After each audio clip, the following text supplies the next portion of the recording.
The little ghouls and princesses at Hazeltine Elementary got in some trick-or-treating practice before some very real officers offered up Halloween safety tips. First, every trick-or-treater should carry a flashlight. It will not only light their way, but also make it easier for motorists to spot them.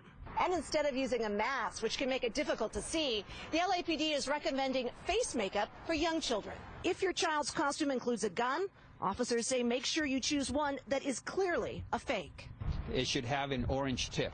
That's what the law states. Unfortunately, what we find is that there are individuals who remove the tip, and so that weapon becomes very real. And when it comes to those all-important treats, save them for the end of the night. As a precaution, parents should check each candy for rips in packaging to make sure they haven't been tampered with.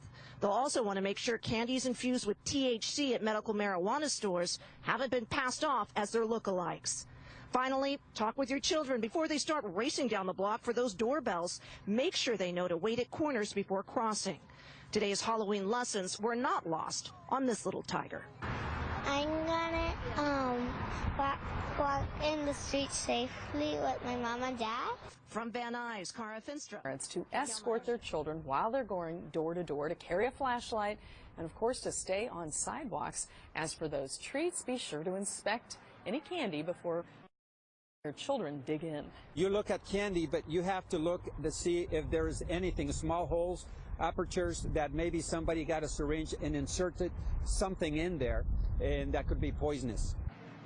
Police say if you have any doubt about a candy, just throw it out. Good morning, guys. Are you ready for it? We're just about there. Kids ready? 1, 2, 3. Happy Halloween! Yeah, that'll kick us off here. We got some really cuties here this morning. Who are you dressed as? Zombie. Fantastic. And you?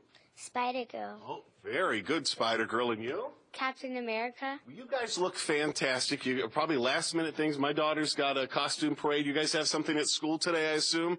Getting ready for that. But we've got some good tips this morning. We've got Detective Kilgore with us. Thanks for being here. Chris, thank you so much for coming out and helping us get this message out today. Masks are one thing. As we get our kids ready, we need to be careful of it. And you've got a powerful example here. Let's grab it. Yes.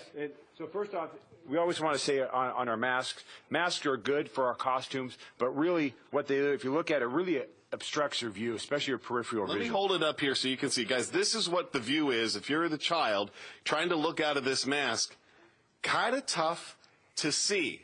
So this would be an example of a mask that makes things more dangerous. Give me an example of what we should be doing instead. Well, what we should be doing is having masks, like some of these kids have a mask on that the eye holes are cut away to where it's getting a little bit better peripheral vision on them.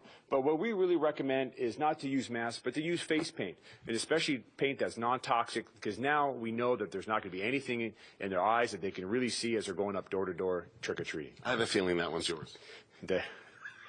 Proud Papa, there we go. Well, yes, the face paint, the best way to do it. That's another option as well. Coming up, guys, any idea which one of these Rice Krispie treats has marijuana in it? Oh. And which one's the How to keep your candy safe. Detective Kilgore, thank you so much for joining us live.